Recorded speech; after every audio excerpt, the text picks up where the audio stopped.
João 19, 28.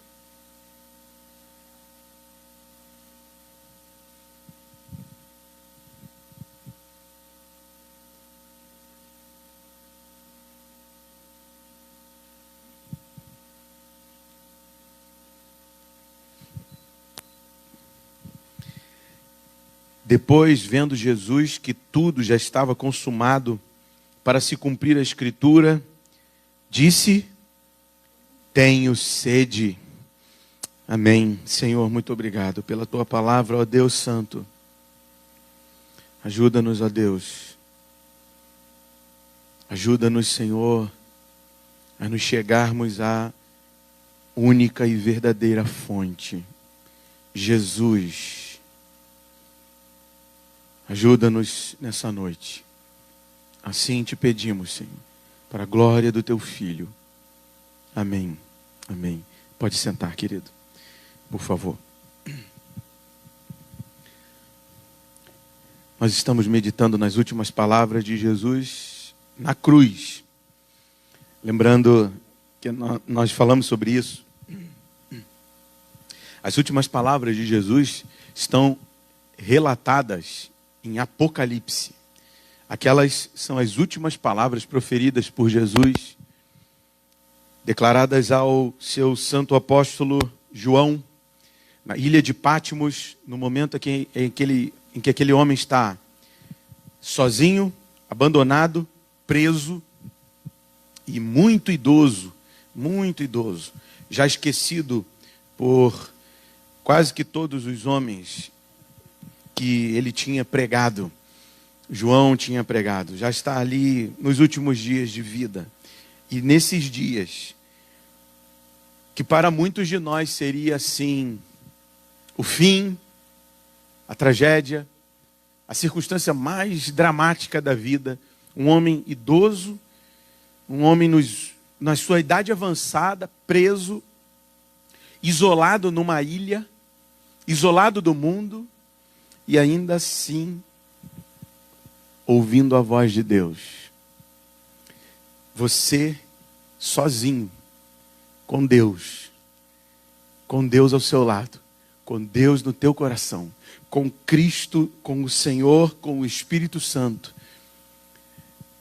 do teu interior, haverá mais águas. Havia ali mais águas dentro daquela cela de cadeia do que todas as águas que isolavam aquela ilha. Havia mais água fluindo do coração de João do que toda a fonte de água, de toda a água que está isolando aquela ilha. A água da palavra de Deus fluía através do coração de João. João estava vendo, e diz Apocalipse, e ouvindo o que Jesus dizia. Jesus mostrou e declarou a João no seu ouvido suas palavras. As suas últimas declarações, suas últimas palavras, são palavras de conserto, são palavras de anúncio daquilo que seria o fim dos tempos, daquilo que seria o encerramento de toda a criação, o encerramento, a conclusão, o dia do juízo. E João viu tudo isso. Por isso, as palavras da cruz não são as últimas palavras. As palavras de Jesus, as últimas palavras de Jesus estão em Apocalipse. Mas vamos às palavras da cruz. Pai, perdoa-lhes porque não sabem o que fazem. Hoje mesmo estará comigo no paraíso. Mulher, eis aí teu filho. Quarta palavra, Deus meu, por que me desamparaste? Quinta palavra, tenho sede. Sexta palavra, está consumado. Sétima palavra, Pai, em tua mão entrego o meu espírito. Essas são as palavras do Calvário. Essas são as palavras, as últimas palavras de Jesus dentro do seu ministério como homem e como Deus. Na cruz ele só pode ser Deus, porque só Deus pode perdoar pecados. E na cruz ele é homem, porque onde que Deus tem sede, onde Deus pode ter sede, E nós já meditamos sobre esses assuntos, sobre esses aspectos da sede. Falamos sobre esse aspecto de Jesus como sendo Deus e homem. Se você tiver alguma dúvida, interesse em saber, pode procurar lá na página da igreja, ICNV Realengo 2, lá no YouTube, que você vai achar essas meditações que estão sendo sempre nas quintas-feiras, as meditações sobre as palavras da cruz, toda a quinta-feira. Tem uma playlist lá de quinta-feira, você pode achar lá. Falamos sobre alguns aspectos dessa questão, desse grito, dessa reclamação de Cristo na cruz. Olhando para as outras palavras da cruz, essa palavra seria muito corriqueira, seria uma palavra praticamente desnecessária. É a que tem menos importância, mas essa palavra tem muita importância. Primeira questão dessa palavra, a importância dela está no que o próprio João declarou aqui. Veja comigo, por favor, não feche a sua Bíblia não. Vendo Jesus que tudo já estava consumado, para se cumprir a Escritura, disse, tenho sede. Para se cumprir a Escritura, Jesus foi minucioso em tudo que foi profetizado a seu respeito. Jesus foi minuciosamente preciso, não deixou faltar nada, cumpriu cabalmente toda a vontade do Pai. Isso para alguns seria assim, mas para que cumprir dessa forma? Por que ser tão radical? Por que tão minucioso? Porque, meus irmãos, se nós estamos vivendo a vida cristã de forma não radical, nós não estamos vivendo a vida cristã. A vida cristã só importa ser vivida se for vivida integralmente, radicalmente, plenamente. Senão não tem sentido vivê-la. Não tem sentido. Nós não podemos viver uma vida pela metade. Nós não podemos ser pessoas de ânimo dobre. Você já viu Tiago dizendo isso? Vós que sois de ânimo dobre, limpai a vossa mão e purificai os vossos corações. Sabe o que significa ânimo dobre? São pessoas em cima do muro. Ânimo dobre significa um coração dividido. Servir a Deus e agradar os homens e agradar o mundo. Nós lemos lá no início, não foi à toa que nós lemos Ezequiel capítulo 36. 36, deixa eu verificar aqui. Não, Ezequiel 43, que lemos no início, depois se você quiser anote e leia de novo. O que está escrito ali é muito importante.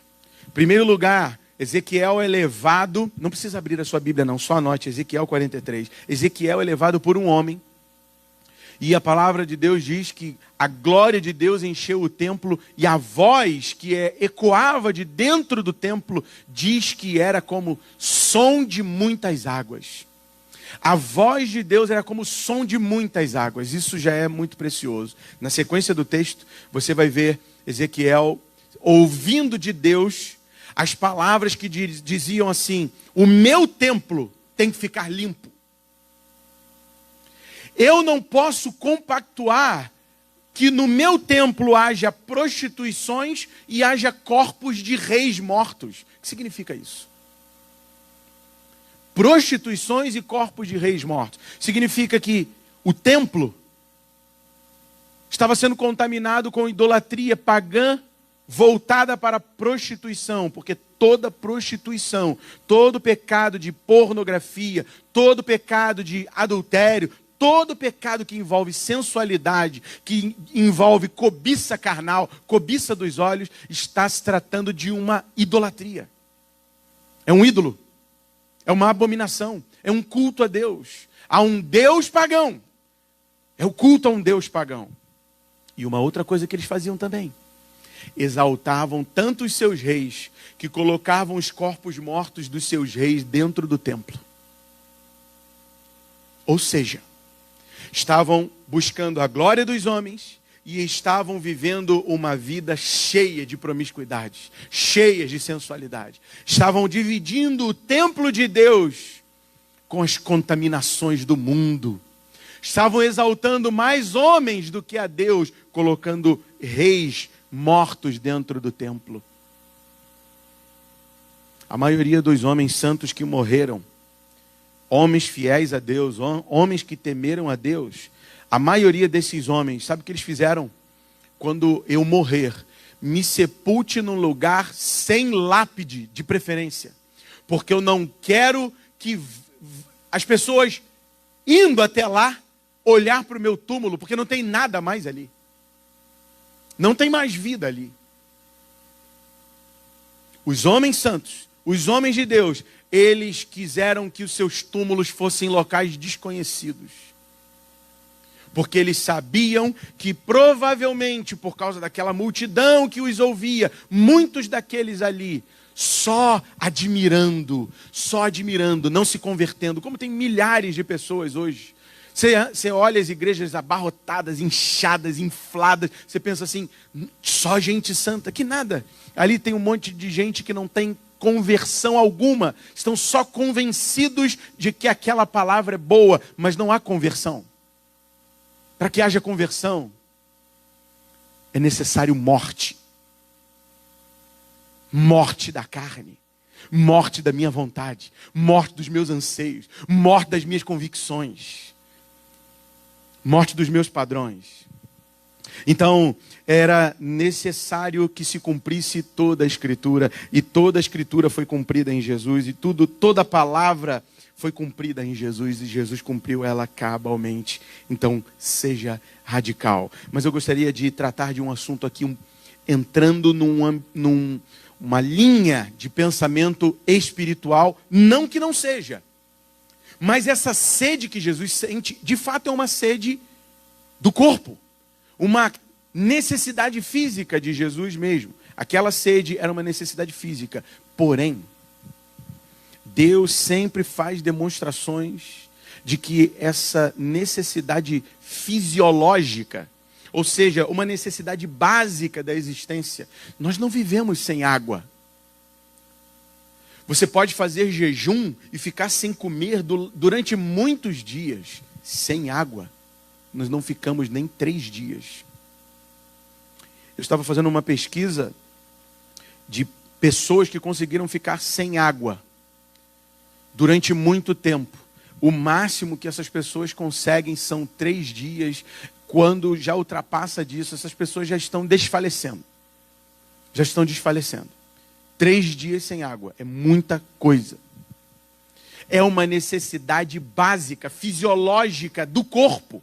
E Deus fez questão de traçar um paralelo entre essa necessidade física, ele fez um paralelo com uma necessidade fisiológica, ou seja, básica e fundamental da alma de todo ser vivente, de todo ser humano.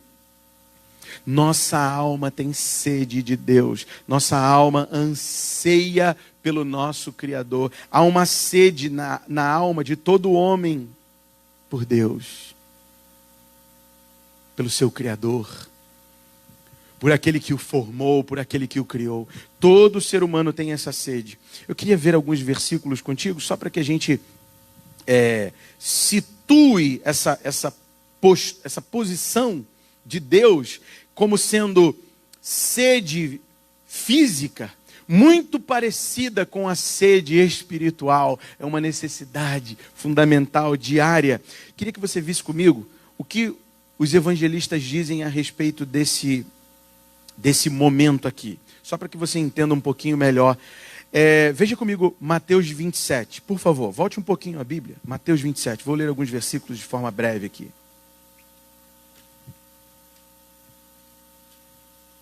Mateus 27, 33.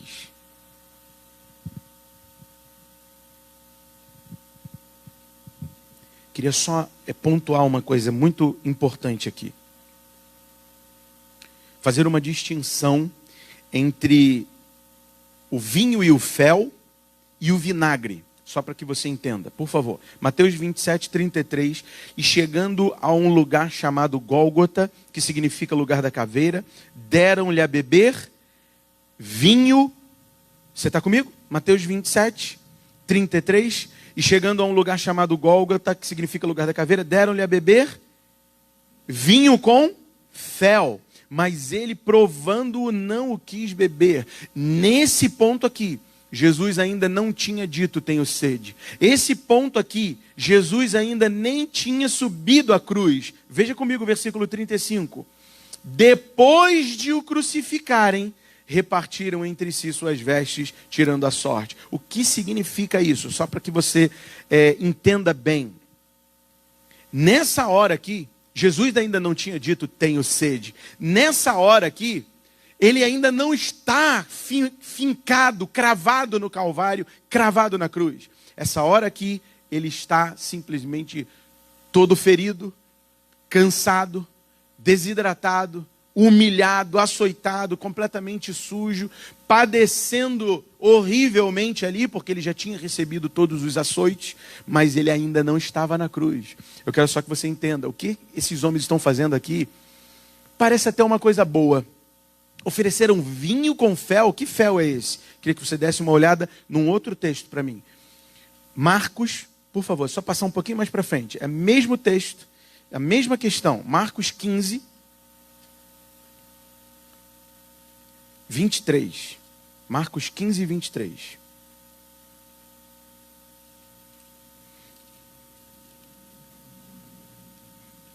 Marcos 15, versículo 23. É o mesmo texto, a mesma passagem.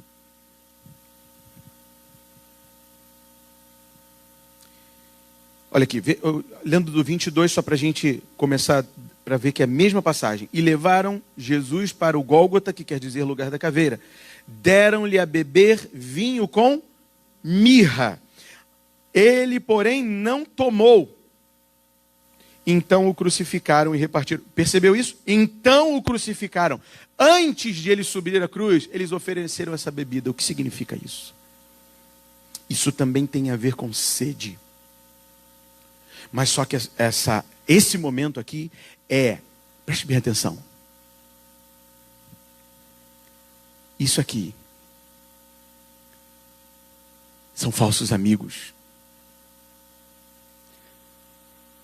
Essa semana é a semana do dia do amigo, dia da amizade. Todos os lugares falam sobre isso, todo mundo falou sobre isso. Eu prefiro passar batido por todas essas questões. Amizade é algo muito sério. Tratado por Deus como algo muito sério. Criado por Deus. Estabelecido por Deus. Amizade é algo que vai muito além de todas aquelas frases e palavras que estiveram nos seus status, que estiveram nas mídias sociais de muitas pessoas. Esses homens, vendo Jesus padecer, vendo Jesus em dores, esses mesmos homens, esses soldados que estão ali, que açoitaram Jesus, que estão humilhando Jesus, que colocaram uma coroa de espinhos em Jesus, que debocham de Jesus, que cospem em Jesus. Esses mesmos soldados estão trazendo para Jesus vinho com mirra. O que significa isso? Sabe o que é isso? Uma droga. A junção de vinho com mirra é uma droga. É um alucinógeno. É um analgésico. É um ópio. É considerado algo que amortece a dor, que alivia a dor. Só que é intragável. O gosto é insuportável. Porque a mirra é utilizada para embalsamamento de corpos. Ou seja, é uma substância, um líquido que se utiliza para aliviar o mau odor de corpos. É uma espécie de perfume. É como se bebesse, se eles tivessem misturado perfume com vinho. Eles só botaram na boca de Jesus porque a sede, imagina, o padecer dessa sede que já está em agonia desde o Getsêmani, essa garganta que está seca desde o Getsêmani, imagina ele vendo aquilo, ele nem pensou, ele só colocou na boca, provavelmente ao encostar na boca ele já cuspiu, tamanha o sabor intragável. Isso é o que falsos amigos fazem. Isso são os homens tentando aliviar suas dores nas bebidas desse mundo, nos perfumes dessa terra. Não haverá alívio. Jesus ainda não tinha dito que estava com sede. Aqui Jesus ainda não tinha dito a palavra. A palavra é dita, veja comigo, só no versículo 33. Chegada a hora sexta, houve trevas sobre toda a terra, até a hora nona. A hora nona, clamou Jesus em alta voz, Eli, Eli, lama sabactani, que quer dizer, Deus meu, por que me desamparaste? E daí para frente, você vai ver, olha o que diz o versículo 36. E um deles correu a embeber uma esponja em vinagre. Sabe por que ele está escrito assim? E um deles correu a embeber. Porque agora já passaram-se quase que 3 horas. Esses homens viram o dia virar noite. Esses homens ficaram em completa penumbra. Esses homens agora, muitos autores, muitos estudiosos dizem que esses homens aqui, esses guardas, esses algozes de Jesus, esses guardas romanos, eles se embriagavam, porque dificilmente um homem conseguia fazer o que eles faziam se estivessem completamente lúcido, em sã consciência, não estivesse sob o efeito de alguma droga. E essa droga é exatamente a droga que eles ofereceram no início. Essa mistura de véu com a mirra, de vinho com mirra. Essa mistura eles já estavam bebendo ela, porque eles não suportariam. É muita angústia, é muita aflição. Em sã consciência eles não conseguiriam suportar esse momento. Por isso eles amortecem um pouco o corpo. E eu fico impressionado porque apesar de amortecerem o corpo, apesar de estarem ali sobre o efeito de uma bebida misturada com um alucinógeno, um analgésico, eles ainda correm para pegar vinho. Sabe por quê? Aqui no versículo 36, já cai sobre eles temor. Aqui no versículo 36, eles já viram o que aconteceu com a natureza, com o dia. Eles já viram a natureza fechando os olhos. É como se a natureza, a criação de Deus, fechasse os olhos por causa da cena lamentável.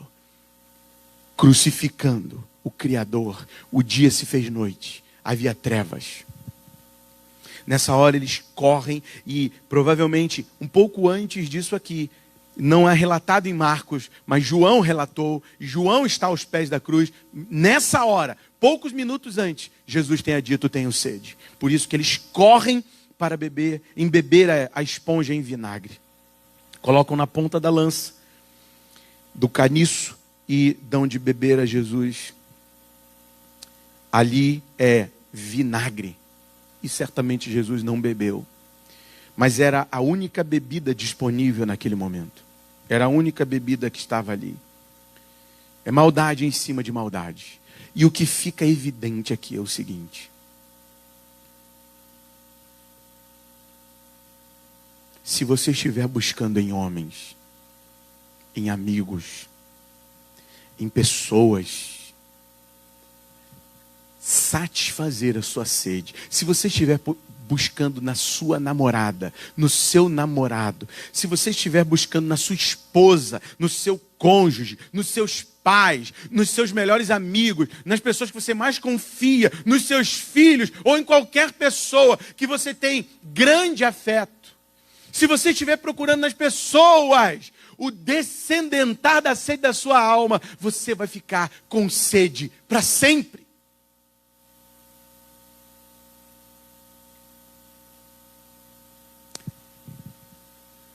Não há água que te sacie nesse mundo.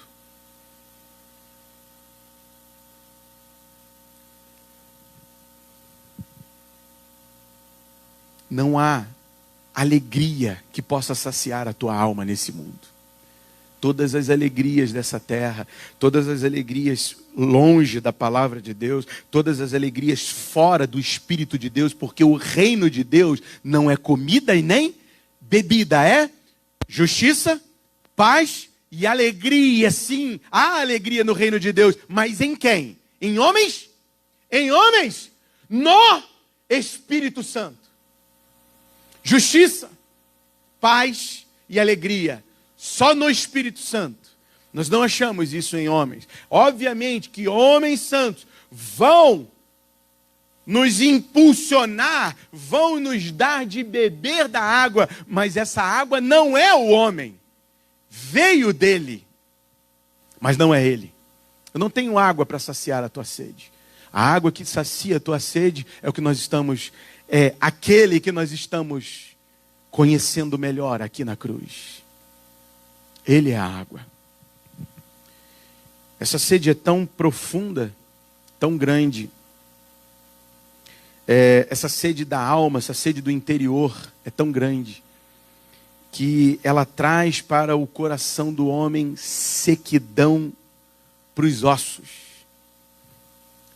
Essa sede que você procura saciar no mundo, essa sede que você procura saciar fazendo sua vontade, embriagando-se, festejando, bebendo, comendo, se alegrando, sentando em rodas e procurando de todas as formas saciar, você nunca vai se saciar.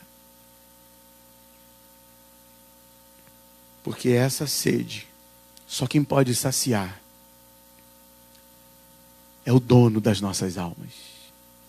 É a fonte de água viva. A questão de água e de sede e de sequidão é tão profunda, é tão grande. Eu queria ler contigo um texto que está em Provérbios, por favor. Só um versículo, Provérbios 17, versículo 22.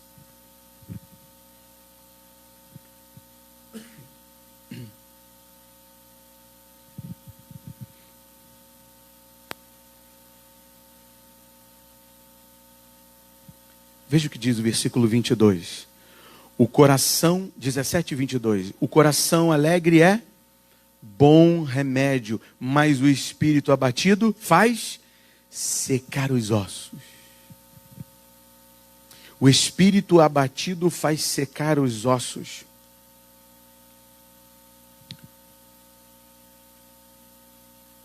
Para que nós entendamos o tamanho da sede da nossa alma,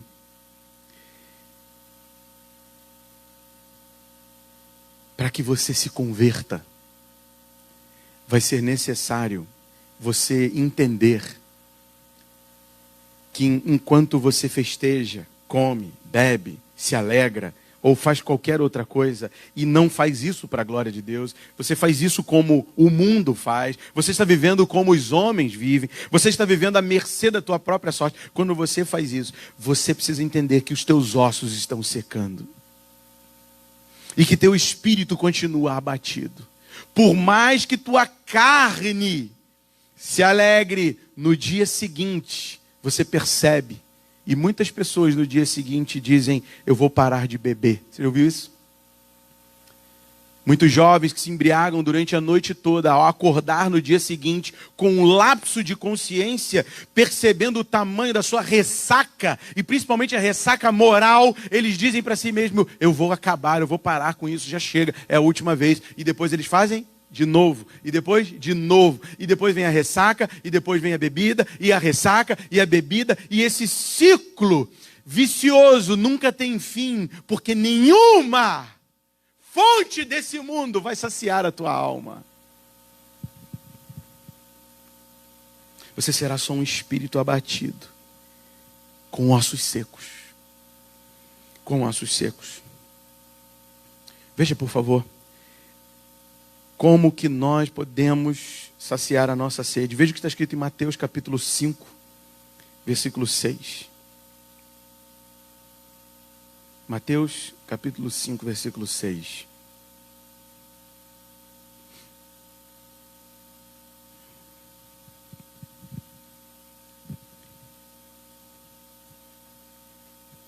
Veja como a expressão sede, ela faz parte da fisiologia da nossa alma, da composição da nossa alma.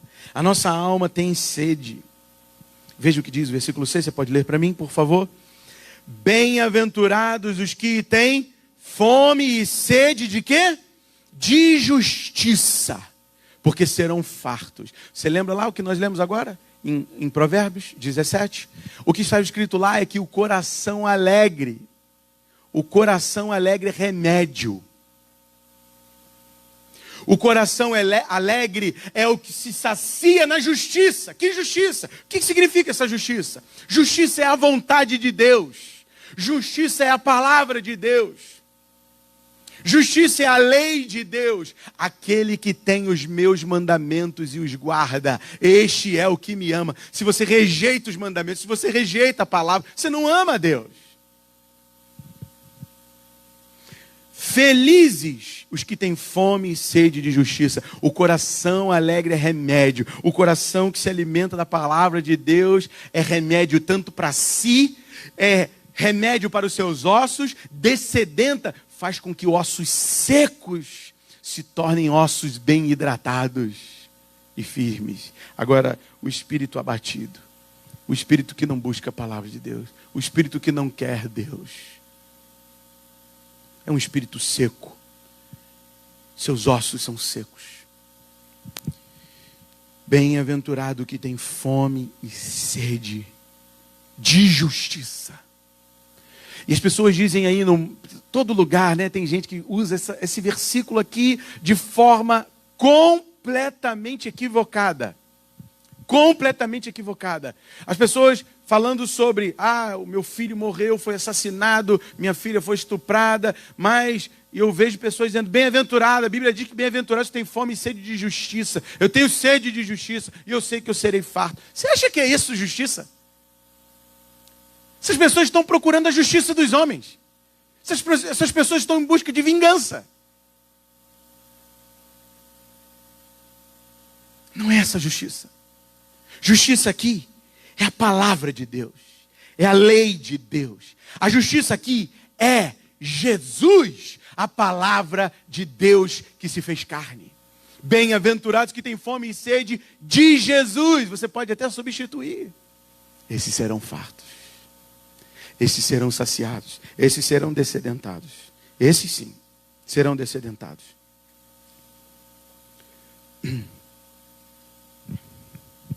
Queria que você visse rapidamente comigo Apocalipse 12. Apocalipse capítulo 12.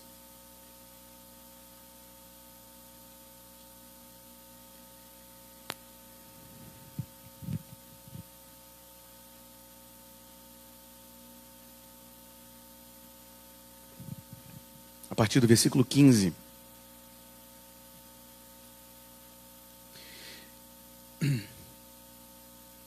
Vamos ler a partir do versículo 13, porque é importante. O dragão persegue a mulher. Quando, pois, o dragão se viu atirado para a terra, perseguiu a mulher que dera à luz o filho varão, e foram dadas à mulher as duas asas da grande águia, para que voasse até o deserto, ao seu lugar, aí onde é sustentada durante um tempo, tempos e metade de um tempo, fora da vista da serpente. Então, a serpente arrojou da sua boca, atrás da mulher, o que ela arrojou? Água, como um rio, a fim de fazer com que ela fosse arrebatada pelo rio. A terra, porém, a socorreu. A terra, porém, socorreu a mulher, e a terra abriu a boca e engoliu o rio que o dragão tinha arrojado de sua boca. Irou-se o dragão contra a mulher e foi pelejar com os restantes da sua descendência, os que guardam os mandamentos de Deus e têm o testemunho de quem? De Jesus, e se pôs em pé sobre a areia do mar. Dá uma olhadinha comigo aqui. Versículo 15. Versículo 15. Então a serpente arrojou da sua boca atrás da mulher água como de um rio, a fim de que ela fosse arrebatada pelo rio. Agora no 16. A terra, porém, socorreu a mulher, abriu e o rio... Olha o que diz aqui. E engoliu o rio que o dragão. Ué, mas calma aí. O versículo 15 está escrito, então a serpente arrojou água. Como é que o 16 está escrito, o dragão tinha arrojado de sua boca? Irou-se, no versículo 17, irou-se o... Agora, olha o 13. Quando, pois, o... Versículo 13. Quando, pois, o dragão. O dragão. Sempre aparece o dragão. Só que no 15, quando ele cospe, quando ele vai atrás da mulher, essa mulher é uma representação da igreja. É um símbolo da igreja. Ele se faz serpente. Por quê?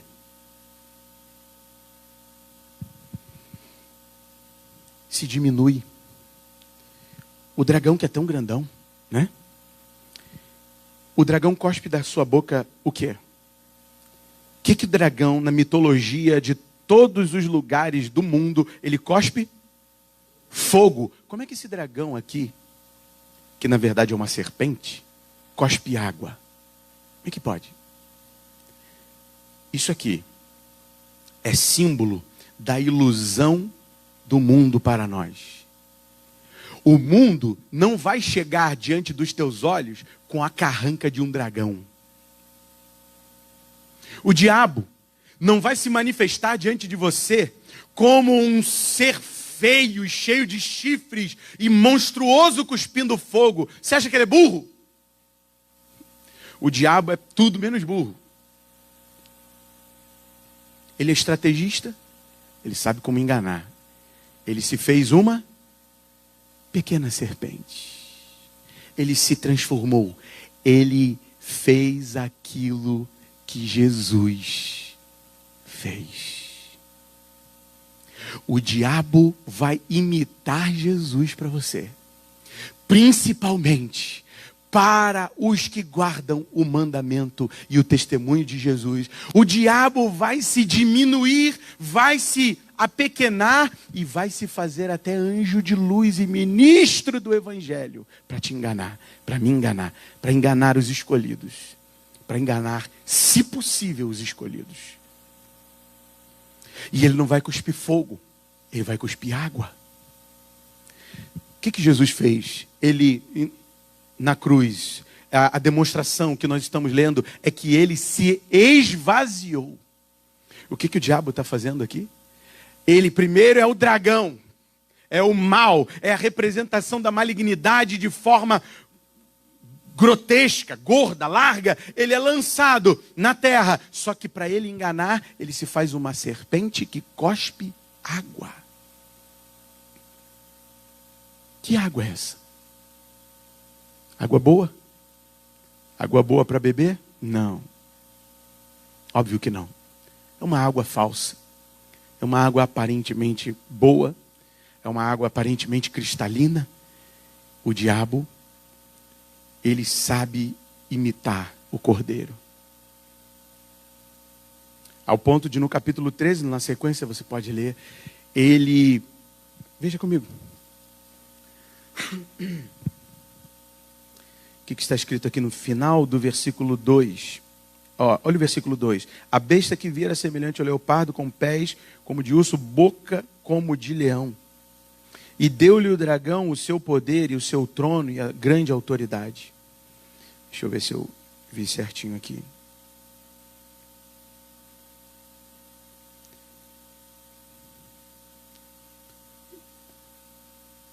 Então vi, deixa eu ver. Onde está o texto que ele diz que ela... estou com uma Bíblia nova, essa Bíblia está me... Fala, aparência de cordeiro, mas fala como dragão. Onde está? Está aí? Fala, qual versículo? 11. Isso, aqui. Vi ainda outra besta emergir da terra, possuía 2 chifres, parecendo cordeiro, mas falava como? Isso aqui é como o inimigo engana os escolhidos, os cristãos, nós. A aparência de cordeiro, mas fala como dragão. Meu irmão, na mídia social tem uma infinidade, uma enxurrada na mídia social. A mídia social parece essa serpente cuspindo água. Eles estão cuspindo água, estão misturando tudo. Misturam mensagens humanistas com mensagens do evangelho. Misturam tudo, fazem um caldo e jogam na mídia. E o pior de tudo é nós que não estamos com discernimento na palavra, porque não estamos com todo o conhecimento de toda a palavra, estamos aceitando. Isso é que é o pior de tudo. E essa água, misturada com um caldo humanista, secular, mundano, misturada com mensagens dos homens, misturadas com sabedoria humana, carnal e demoníaca, é lançada nas mídias. E a gente pega aquilo e fala, isso é bom. Não é não. É bem mal. É a serpente cuspindo água. Aparência de cordeiro, mas fala como dragão.